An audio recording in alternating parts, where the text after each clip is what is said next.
pag-ibig?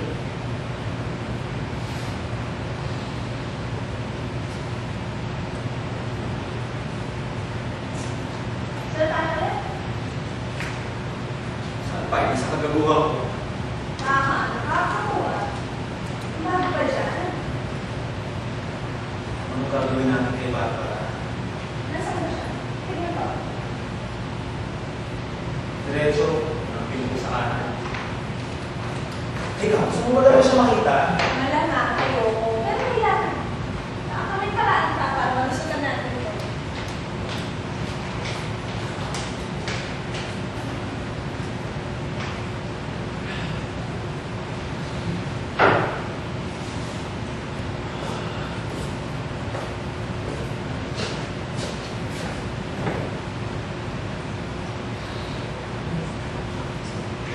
Ano ka ba?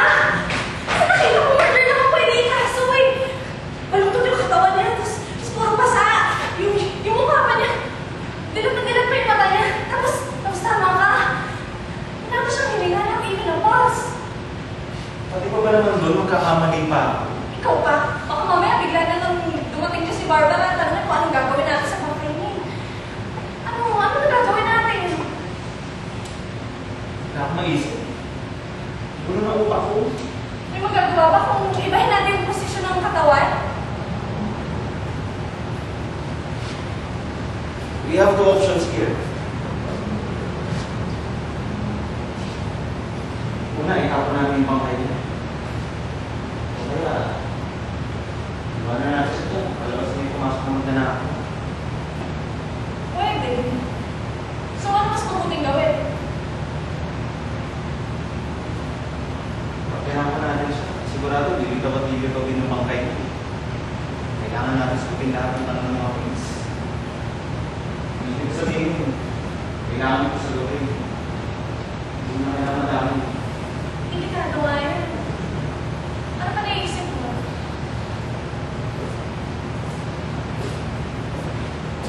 Pwede naman natin kalabas sa magnanakaw. Baka hindi rin paniwalaan ng mga polis.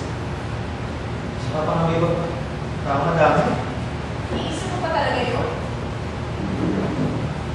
Hindi naman masyado. Slide. Pero I don't think na mag-work kung ipapalabas natin magnanakaw.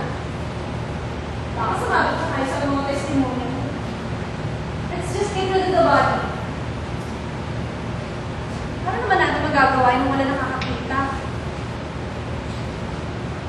Tahimik naman dito kapag gabi. Pwede mong iparali yung kote sa lugar. Doon sa may pinto. Yung mga kapitbahay? Yung mga nakatira sa baba, wala na yung espiritu.